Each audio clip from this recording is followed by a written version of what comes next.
This is Talking My Walking. I am Rodrigo Ribeiro, and today I'm going to talk about what drives the European powers to war towards Russia.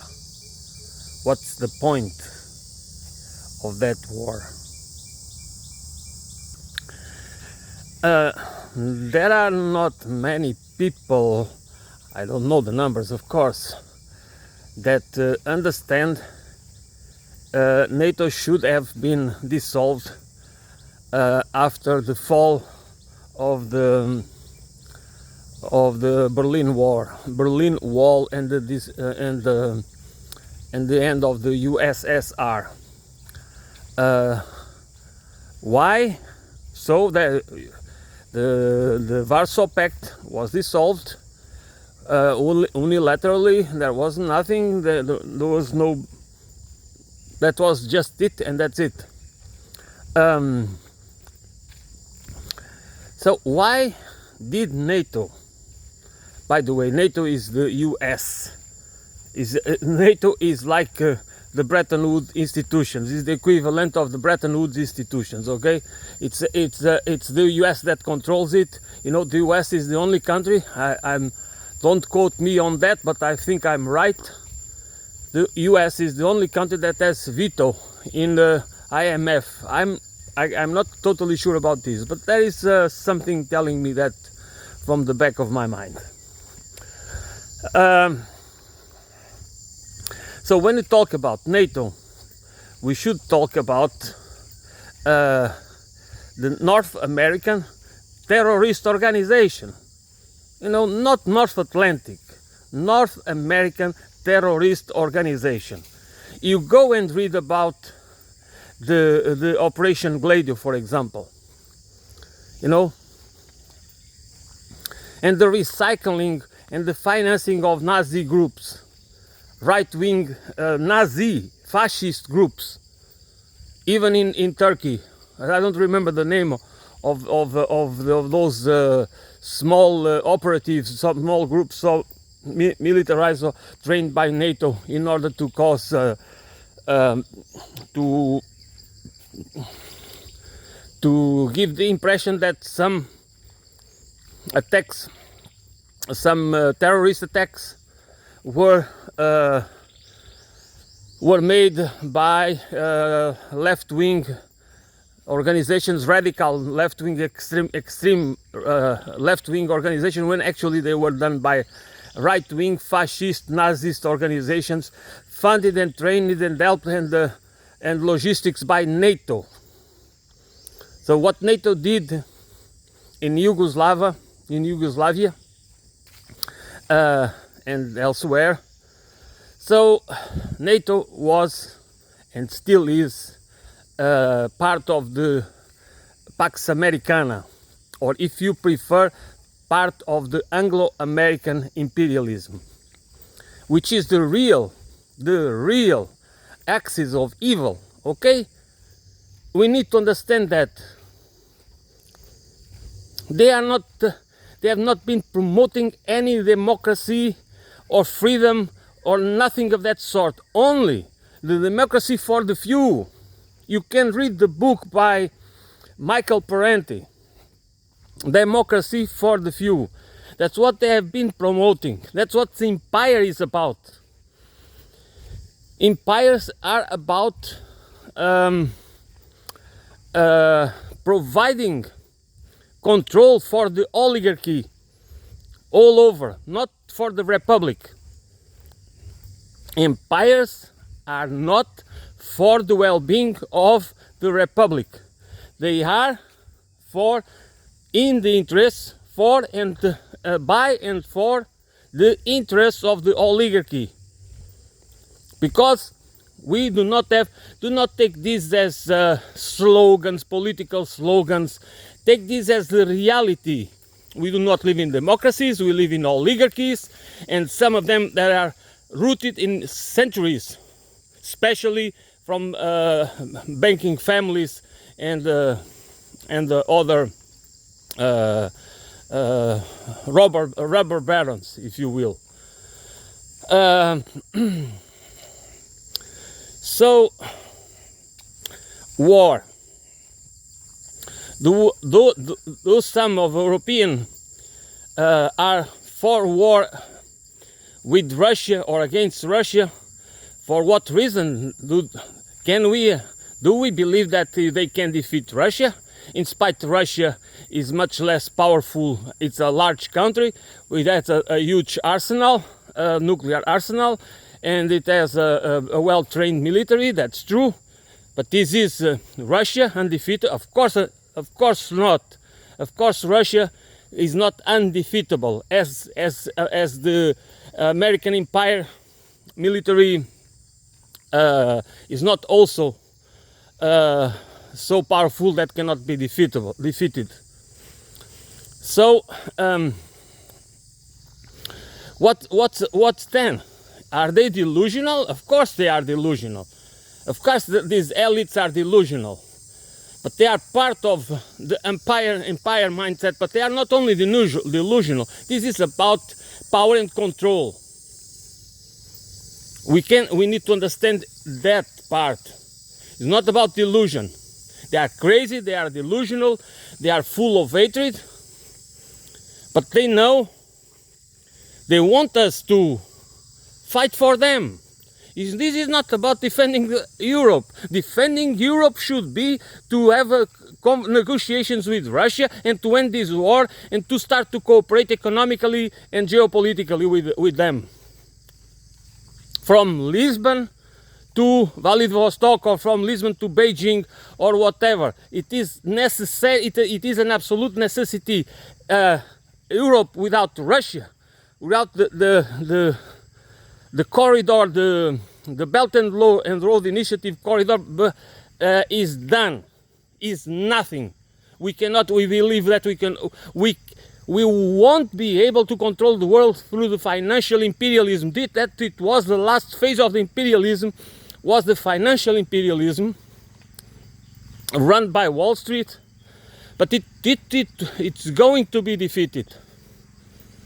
Or maybe it's going to end all of us if we allow them to do it. And it's in the end, it's all about us. That's what I always try to. That's my main message.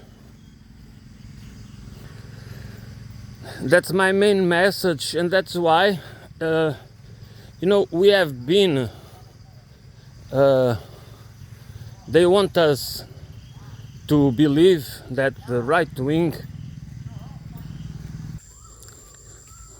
They want us divided in order that we accept.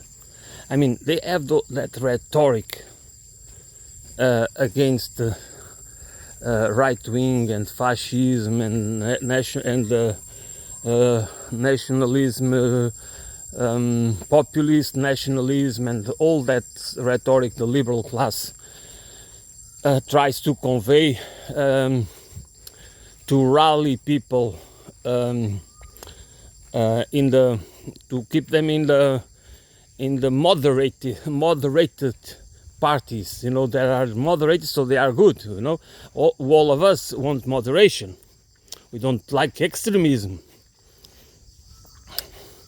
but sometimes we need to be radical. But we can also be radicalism. Also can be weaponized. That's all this.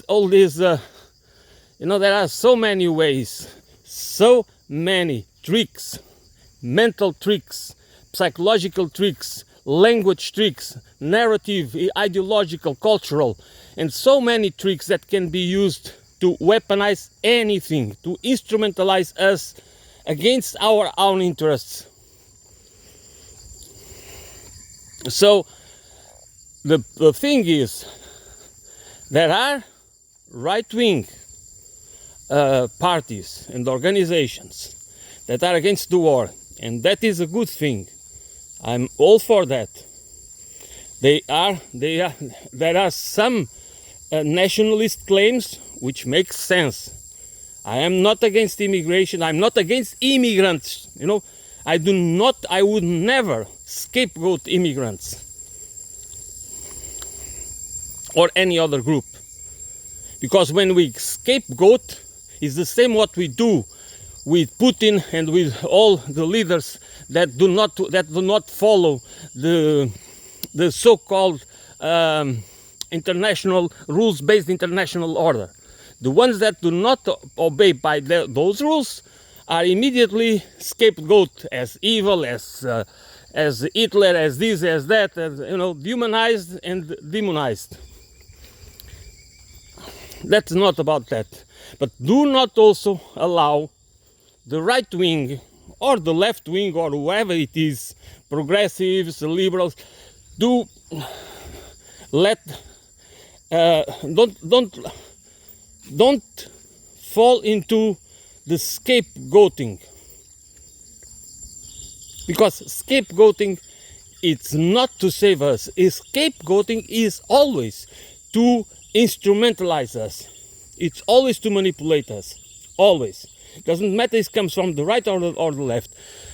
People that want to fall, to know the truth and to try to do something that is really good, they don't use scapegoating. They try to demonstrate why this politics or this ideology is wrong. Not just by scapegoating, just by saying, it's not about calling names. It's about defending freedom. But freedom and democracy only makes sense when we want to free people from the shackles of manufactured scarcity and poverty, because poverty is manufactured. Most poverty has nothing to do with natural conditions. It is a construct. It is part of the class war. So, what do these people? Why do we need to fight them? Why do we need to do whatever is possible, whatever is in our, how do we need to organize to fight these people? It's not because they are good or bad. Of course, I believe they are in the wrong side of history. But what matters is to understand, to have not only a logic, but the discernment, to have the critical thinking, to have the critical analysis that allows us to really understand why should we not support them. Why do we need a different system? Why do we need to cooperate with the Russians, not to fight them? Why do we need to avoid a nuclear holocaust? Why do we need to humanize our relations, our international relations? We need a humane geopolitics, the geopolitics of cooperation for an economy, for an ecological, holistic civilization.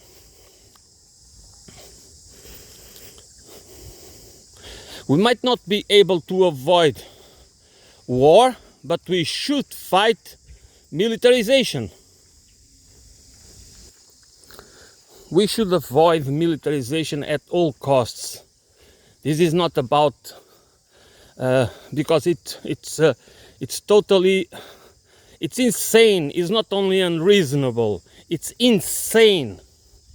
It is just to use the resources, the natural resources, the energy to continue to build the military machine, to militarize our economies. We are going to use the resources that should be used for many other purposes, useful purposes. We are going to use them to get them from nature in order to increase the overshoot, in order to build weapon systems that, even if they are not used, if they are only for the purpose of great power competition, to keep in balance the powers through mutual assured destruction. That's a nice philosophy until the day it doesn't work. That mutual assured in destruction will really do the job. Why should we accept this? And because buying into the hatred policy, why do we need to hate Russians? Or why does the Russians need to hate us?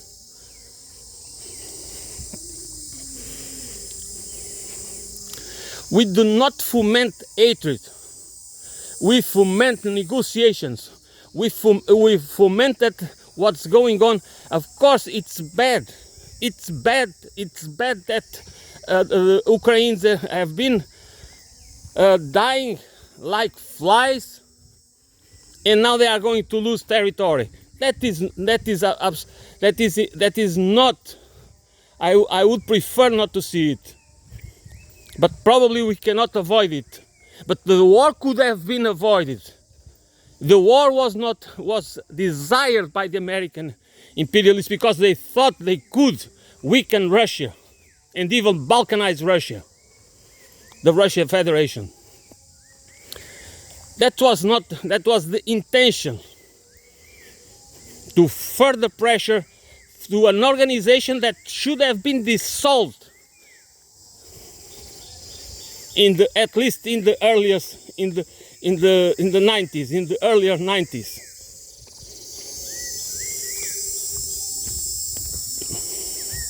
So this is a dangerous organization controlled by the US. Forget about the other countries. That's the US that calls the shots, okay? The US calls the shots. So, I mean, the reason why we need to avoid this war, not to avoid this war, but to avoid the escalation of this war. First, is because it's dangerous and can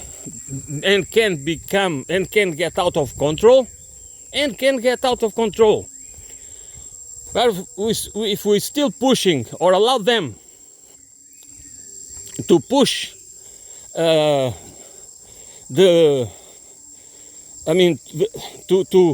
keep going on this way, this might end badly.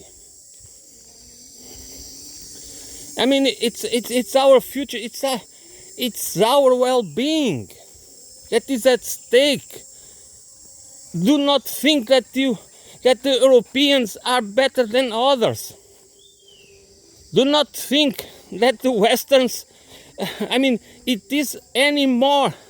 It is just a delusional hubris.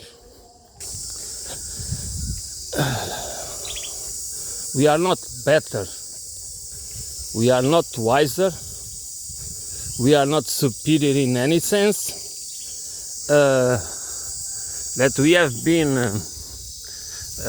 able to develop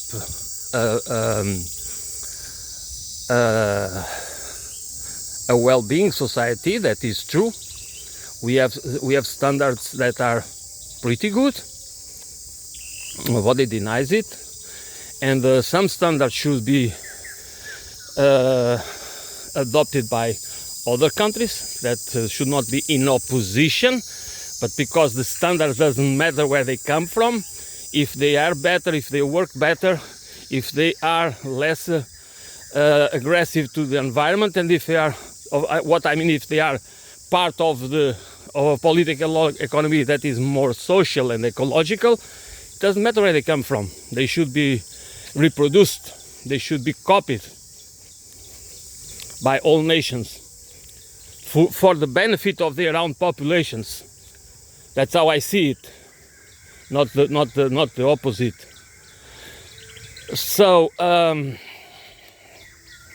reason why in spite of all the rhetoric that the right-wing anti-war is not enough, it's because in the end the problems are caused by the capitalist pursuit of profits and wealth accumulation.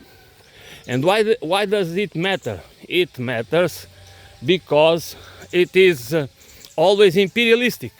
If the right wings say they are against empire, it's not true.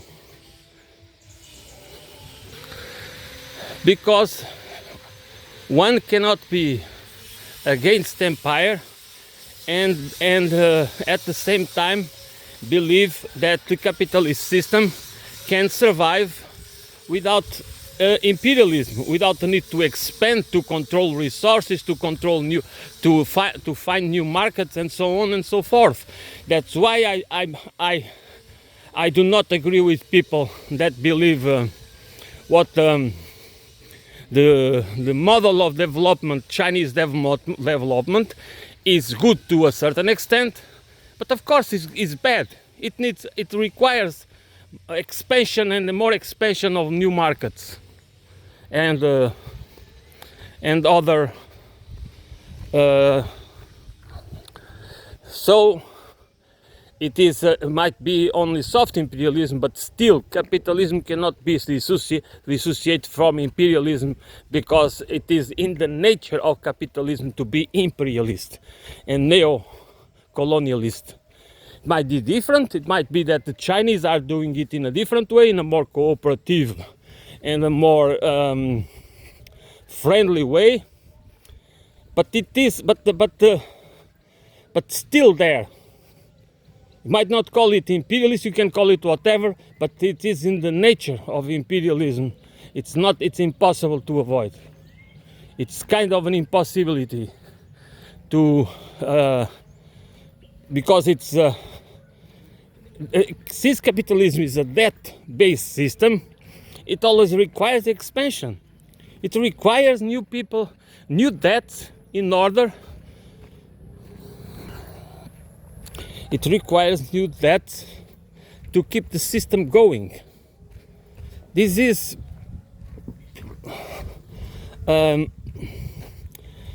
this is why. There is the need to have a paradigm shift, and that paradigm shift, as I stated before, it needs the peoples of the world, not the people of a single country, but the Chinese, the Indians, the Russians, the Europeans, the Indonesians, the Brazilians, the all people, to become aware, to have a comprehensive understanding why the system we have, the capitalist system that is basically the system that runs the economy. All economies to certain, there is no economy.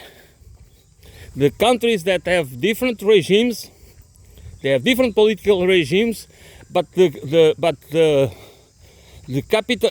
economy is basically a capitalist economic model everywhere.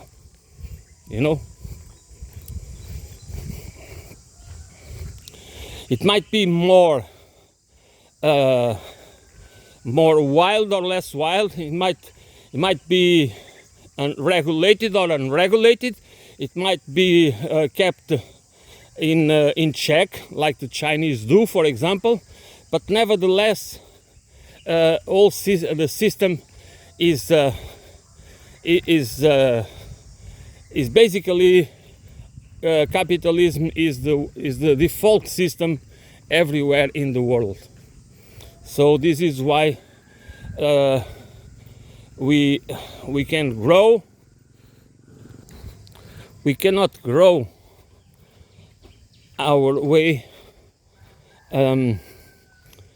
out of this dysfunctional system. It's not because of economic growth. it's because of the system itself that is dysfunctional, that is inherently dysfunctional. It is inherently, I mean, it claims to be efficient, but it's not efficient. It needs predation, continuous predation, financial predation, and resource predation. And for that it requires control, and then for that it requires militarization. It requires a web of a way to enforce power through violence, through economic oppression, through financial enslavement. I mean, they can call it whatever, they can use all the euphemisms.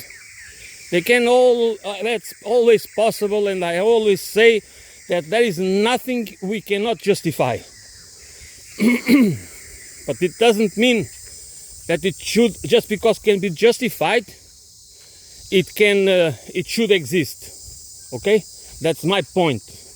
Just because that it can be justified, it doesn't mean that it should exist.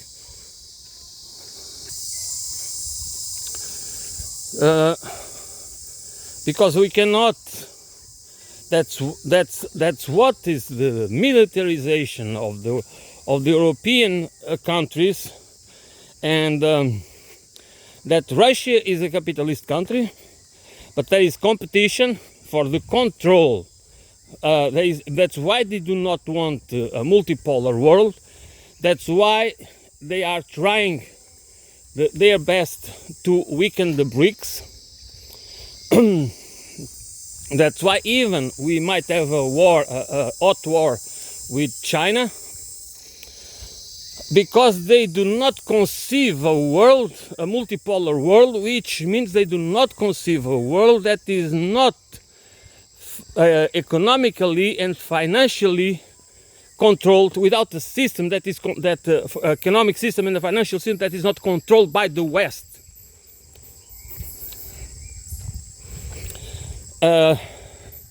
And my point is, what we need is a world that's not controlled by any particular nation. That's why we need an economy that is more cooperative, and it's more about to level the playing field. Okay? Not about creating divisions, not about creating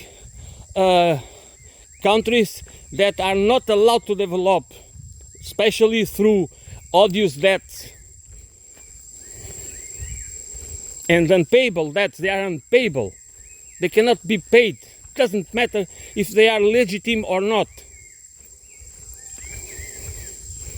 By the way, the institutions that are behind those loans are themselves legitimate. Do they have any real legitimacy? Not legal. They might have legal legitimacy, but I mean political legitimacy and moral legitimacy? No, of course they do not have. Of course they don't have it. All the European and American controlled, the Wall Street and City of London, and eventually others, big banks and financial institutions that are still in control of most of the financial world, global network, through especially the primacy of the dollar. These institutions are broken. These institutions are the evil on earth. I'm not trying to demonize them. I'm trying to make that they do not exist to implement cooperation. They do not exist to level the playing field. They do not exist to help the countries to develop their economies. This is about keeping them poor, dependent, financially enslaved. Therefore, they can control their resources. They can take over their territories.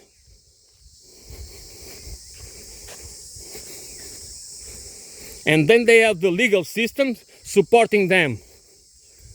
Because there are laws that even if you want to file a case against those corporations, those banks, those financial institutions that are more powerful than most countries, you cannot do it in your own jurisdiction. You have to go through I mean, if not even international institutions, they say that you need to go through their own country. So they have the system rigged in legal terms that the countries are impotent. The governments cannot do anything. They have their hands are tied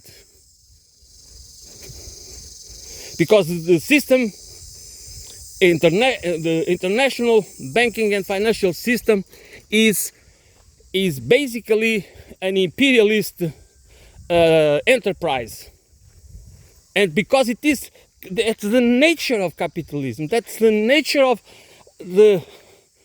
it needs to grow and kill any competition. It's about monopolizing. It's about creating monopolies to control to the whole world. That's what the last 7 decades have been about by the Western powers, especially by the Americans, American oligarchy. But with the complacency and the complicity of all Western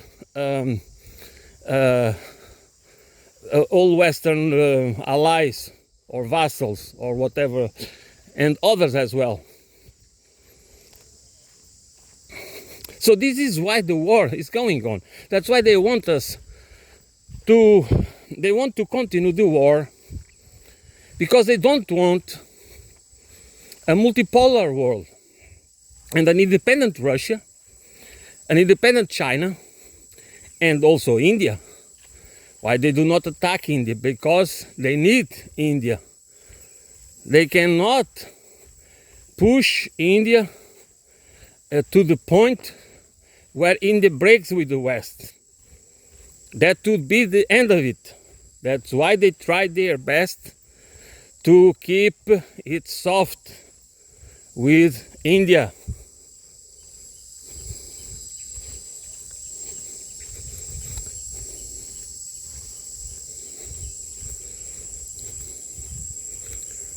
Otherwise it would be a disaster.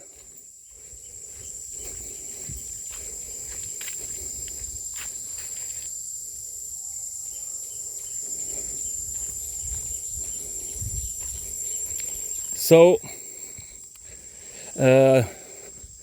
this is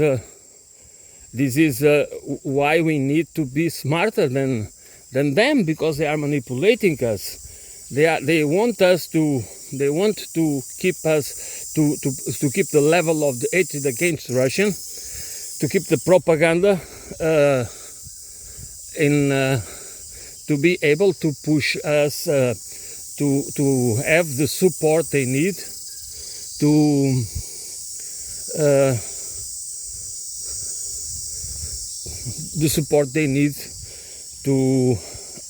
keep this fight going on. That's what it is. That's exactly what they really want to do. So we must be smarter than that. We need to understand that it's not in our interest, each country, each European country,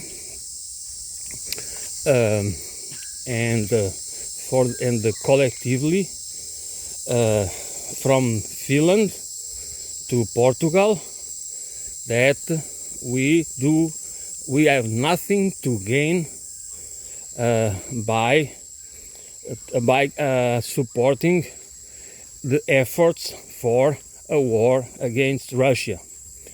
That we cannot win this war to start with, and because the Russians just would not allow us to control and divide and destroy Russia, and they have the means to do it.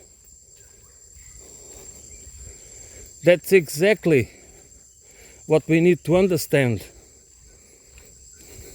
It's not about it is not about moral in this case. You might not, and you have the right to be upset, to be outrageous with the war, with the invasion, that you can be in that part, okay, it was the Russians that invaded Ukraine and they did not have the right to do that. I mean, I'm not going to argue against that. But the point is, we need to be smarter than that, you know? We need to be smarter than that. We need to understand that the war is at least 10 years long. That war has been avoided by the Russians. The Russians did try their best to avoid the war. You just have to look it up. Don't trust what I'm saying. Just look it up with an open mind, because it's it doesn't matter. And so, if you believe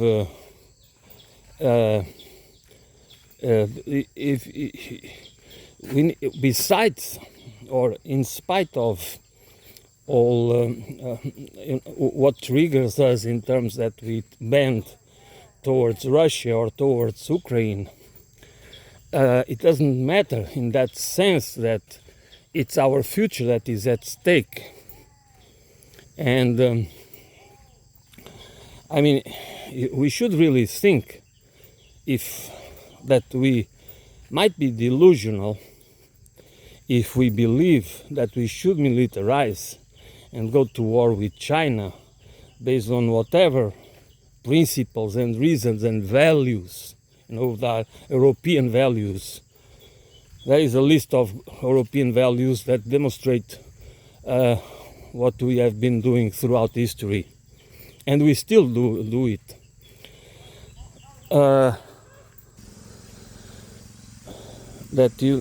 We all need to understand that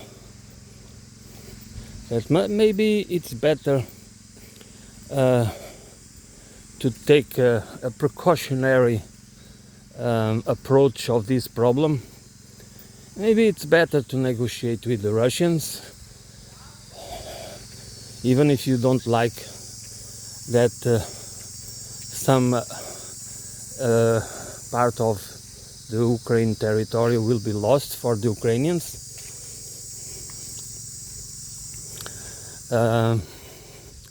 And create a common security treaty, you know, that we are not about just end the NATO and create a truly European. I mean, I believe that the Ukrainians, the Russians would agree that we have an European army or some sort of but within a geostrategic arrangement between the Europeans and the Russians, in order to they both feel safe, and then that can be achievable. Because what we see, if we want to be intellectually honest, is the Russians are much more reasonable and have much more common sense than all the European elites, political and other elites. So maybe we should understand it in a much better comprehensive way, that we can have a shared, assured, non-aggression treaty, and we just need to get rid of the influence of the Americans. It's not the other way around. It's not because we do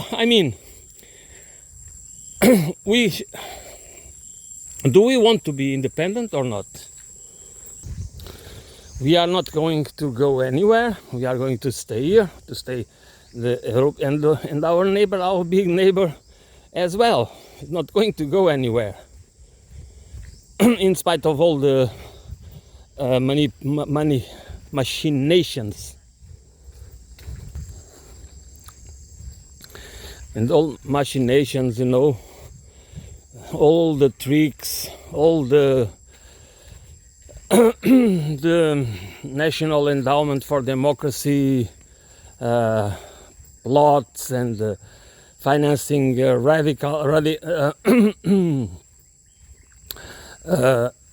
radicalize the opposition groups, and to have lots and lots of money that are used just to destabilize politically countries like Georgia and also other countries like for example Moldova, Romania, and and everywhere. So that's what we should be against.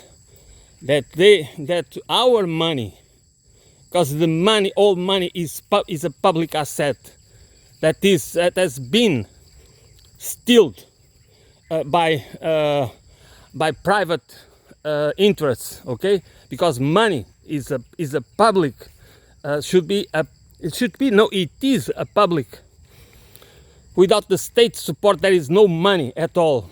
Money is a public monopoly, and that's another thing we need to understand, because we believe that we should give the power to these huge financial corporations and bankings to control the creation of money and to control the economy. That's another part of the problem of this system. We do not talk about that. Of course, because it's convenient that we do not understand it. The moment we start to understand it, we cannot any more support the system, even if we believe in the market economy. Because we can believe in the market economy, but we cannot support this system, because this system is even rigged against the market economy. Everything is rigged. They are rent seeking. They are rent seekers. They are only extracting rents. It is such a parasitic system. That's why it needs to destroy everything, because it cannot survive without expanding their parasitic activities. And we need to understand it in a comprehensive way, in a holistic way, because it is behind the wars. All wars are banksters' wars, in a certain sense.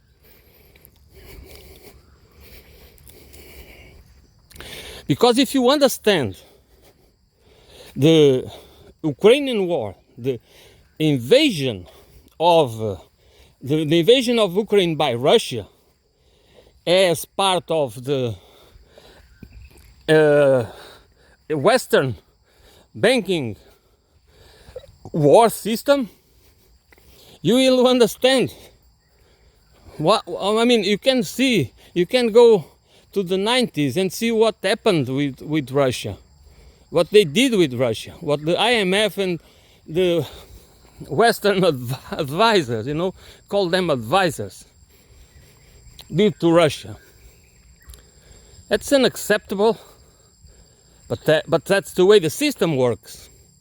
That's why the Bretton Woods institutions, that's the reason why the Bretton Woods institutions were created for, with a capitalist imperialistic purpose, for control, power and control, to use capital as power for control. So that's why it might seem absurd, but also this war is a bankster's war, because it is you can see what they want to do with Ukraine, to control the wealth of Ukraine, because now they claim it as collateral for the money, for the help they have been providing to Ukraine, to destroy Ukraine, and then to control it. I mean, because if we understand this war as an imperialist war, not because Russia wants to become an empire, because this is they know they cannot do it, the word that would be the destruction of, they know it. It is the Western side, the hubris and the hegemonic, the want of keeping the hegemony at all costs, the will to keep it at all costs, that drives them to do the unthinkable. That's why it is self-destructive, because it's delusional. Besides being impossible and totally unreasonable, is based on hubris that will in the end destroy the world, because it has the potential to do so.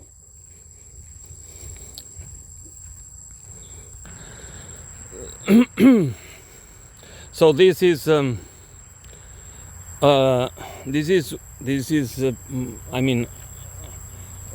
how I this is not based just in speculation. I watch and read a lot of stuff. I might not be able to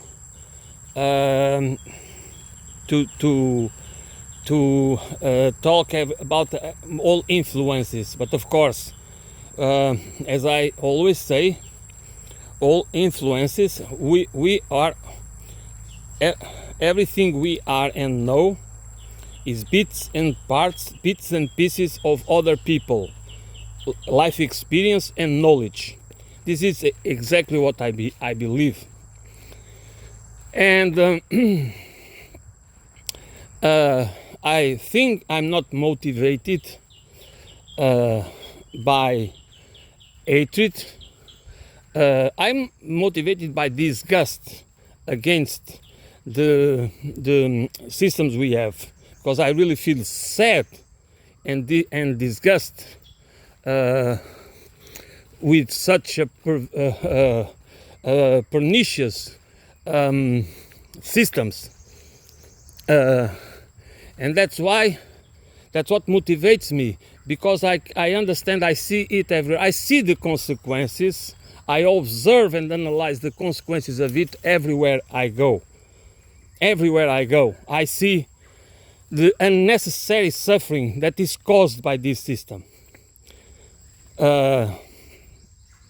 Because it is exploitative, because it commodifies everything, because it needs to expand, because it's a debt-based system, with all the consequences of it, which is a debt-based system, is also an interest-based system. Usury becomes, compound interest is a huge problem for the real economy, not for the fake economy, Because then we have a fake economy, a financialized economy, where these people, by leveraging, because they are the main beneficiaries of a debt-based economy, because they can get the funds to leverage their investments, to take control over real assets, land, resources, everything, buildings, real estate, everything they can get their hands on. By using a system that is it is a perversion. It's not an economy. This is not about an economic system. This is a perversion of the economy. That's why the economists don't talk about it. They have a fictional idea of what the economy is, as if money and finance doesn't almost have a role in it. It's just the economy work like in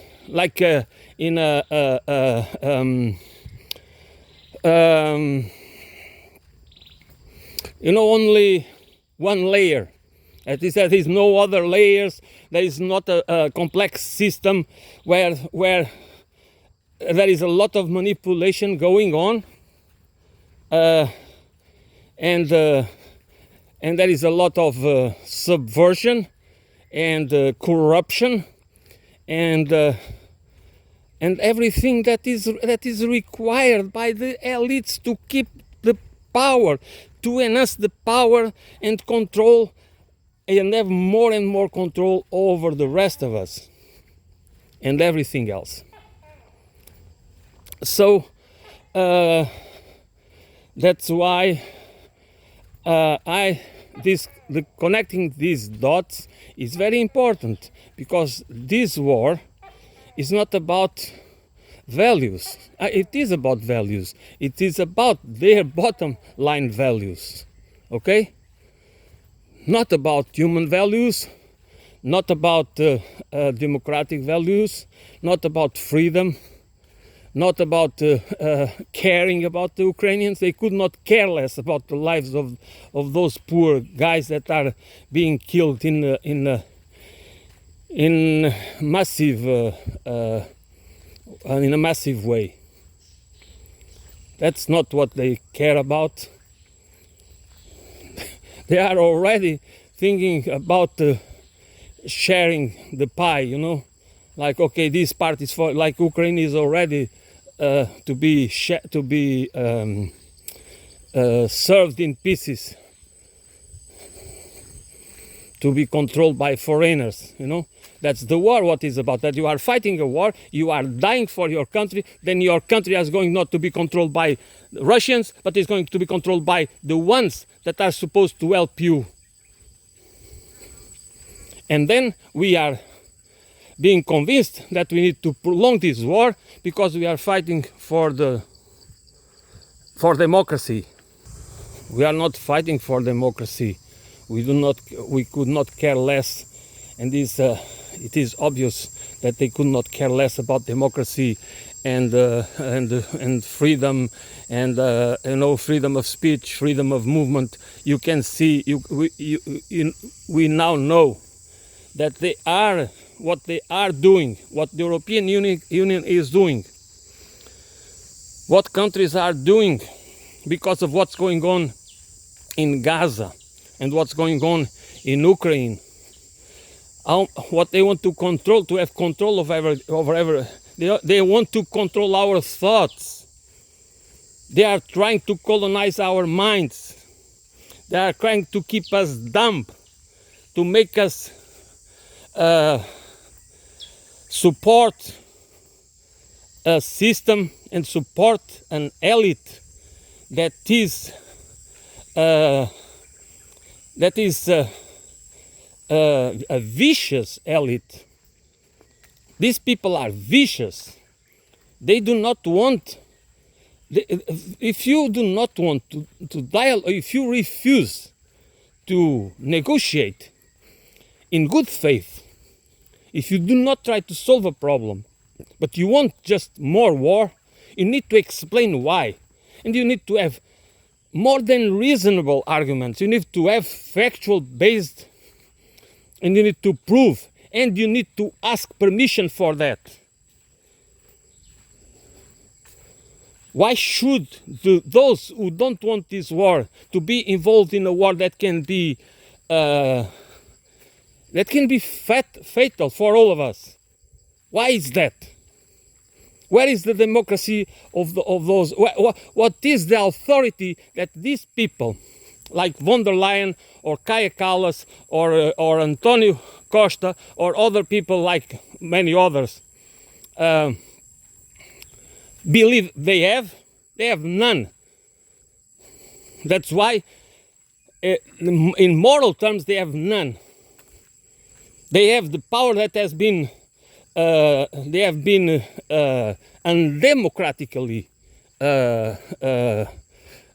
taking over using undemocratically the power they do not really have, and they should not have. Especially in every single, but especially in what concerns war.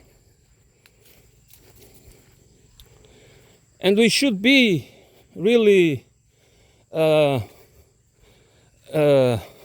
only worried. This is not only a question of being worried, which we should be worried about it, but this is a question of it's a moral question. It is difficult. It's weaponized, and they want us to keep us divided, and they want to try to always have arguments against us, against the ones that do not want war. Doesn't matter if you are on the right side of political spectrum or in the left side. That doesn't matter at all for them. They attack. But they know at this point in history it's more likely that the right wing are more can win the battle against them. That is absolutely true. That they might lose power, but capitalism will be okay. So that's why I appeal to people to understand. I appeal to people to understand that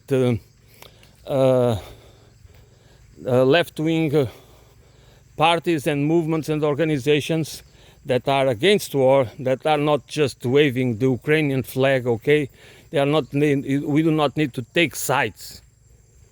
We need to be against the war, and we need to understand that just because we want to have negotiations and to have cooperation with Russia, it's not because we are Putin's puppets. It's because we understand that it is imperative for us, for our economy, for our well-being as Europeans, to be friends of Russia, not to be friends of Putin. Putin is a single citizen. That must be a very influential one, but he's a single citizen, and it will be gone. And our future, the future of the Europeans, is interconnected with the future of the Russians and beyond. Not with Americans. Americans will always be a force for division and exploitation, because the Americans, that's why NATO needs to go. And we do not have our political elites. That's why I don't agree, for example, with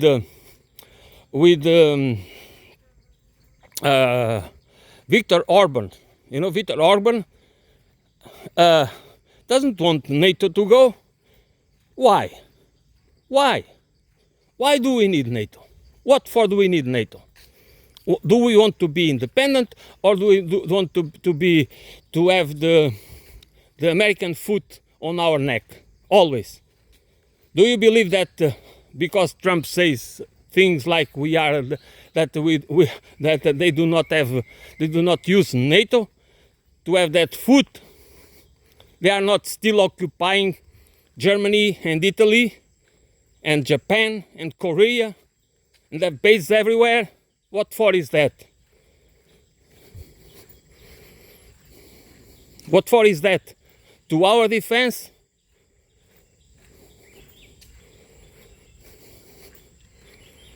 And only the left-wing parties and organizations and movements do understand the need to get rid of NATO. If you want, we can decide if we want to have an European army. We should decide it by ourselves, democratically.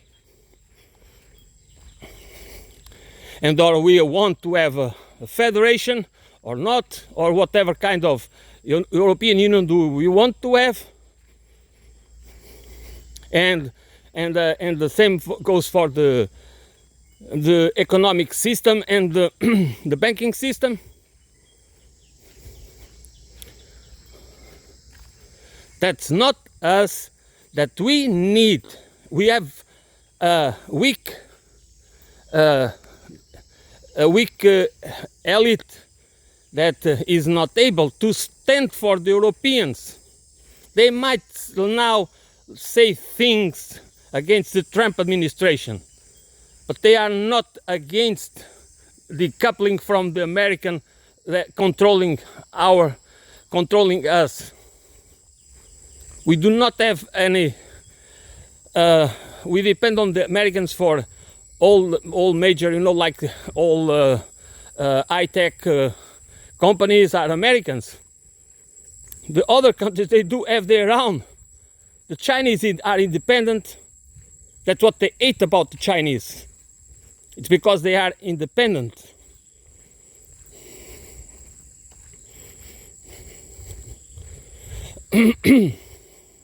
That's why they also want us to hate the Chinese. That's why they spread the propaganda about the Uyghur and about the, there are some, all this rubbish going on. If there are empty towns in China, there are also empty towns in America. And in America are much more people living in the streets.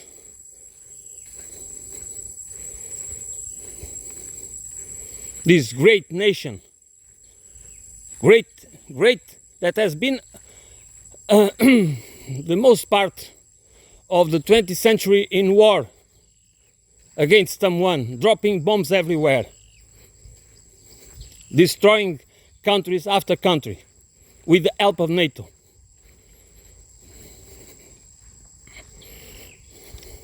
So it's not about being or demonizing the Americans. It's about that America needs to be confronted. And we could be the ones to help the world to put America in its place. And we should be in our place. And we need to cooperate with every single country and bloc. The BRICS countries, China, every country, for a shared prosperity, for an international economic system based on cooperation, geopolitical cooperation, geostrategic cooperation, not this stupid game called great power competition. When we can have it, but depends on us. We cannot expect that our leaders, that's why the left wing has a role in this. Not also the left wing that is hijacked by cultural wars instead of class wars. Of course not. We cannot count on them. If they are not left wing, if you do not put the class war, and if you do not understand capitalism, and if you don't focus on capitalism as an imperialist enterprise, and if you do not want an ecological, holistic civilization, that economic development is not the same thing as economic growth, that we need to understand the relevance of leveling the playing field, which means more cooperation, international cooperation for the countries that are underdeveloped to become developed, to achieve the minimum dignity, the dignity that we all deserve as human beings, but within the boundaries, not as a green capitalist and the growth forever, but within the boundaries of the ecosystems. This is not about, I do not care about, I want an economy, I believe in an economy, I want it, of course, an economy of sufficiency. We need more time, not more money. We need all that we have more time for ourselves, for our families, to have more meaningful, to put more meaning in our lives and have a purpose, not just to work like enslaved cows.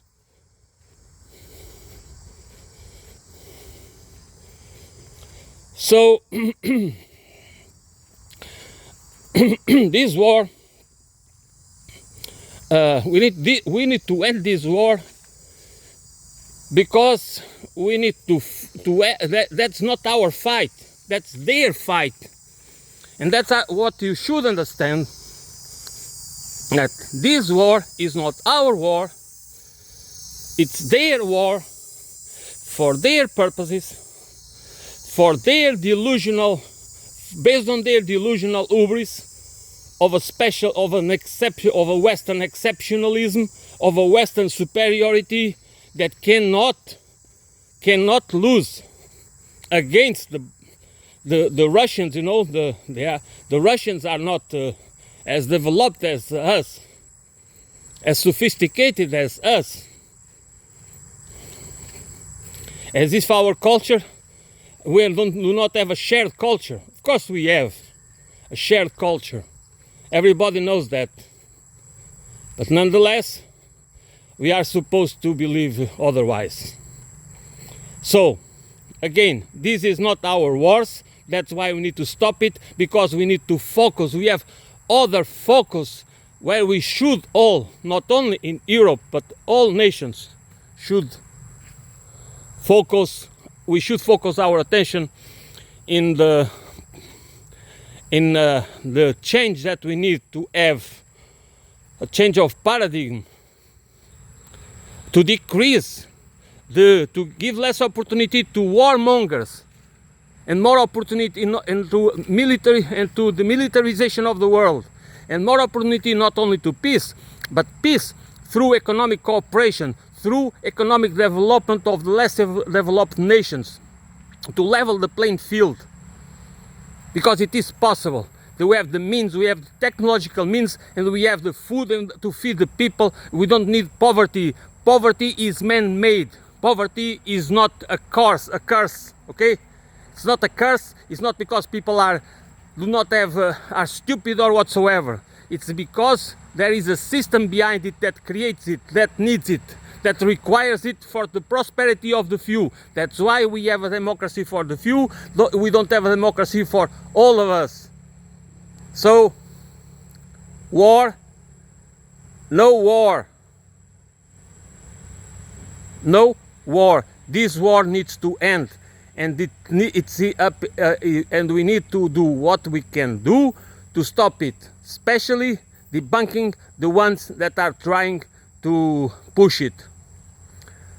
Thanks for listening. I'll be back soon.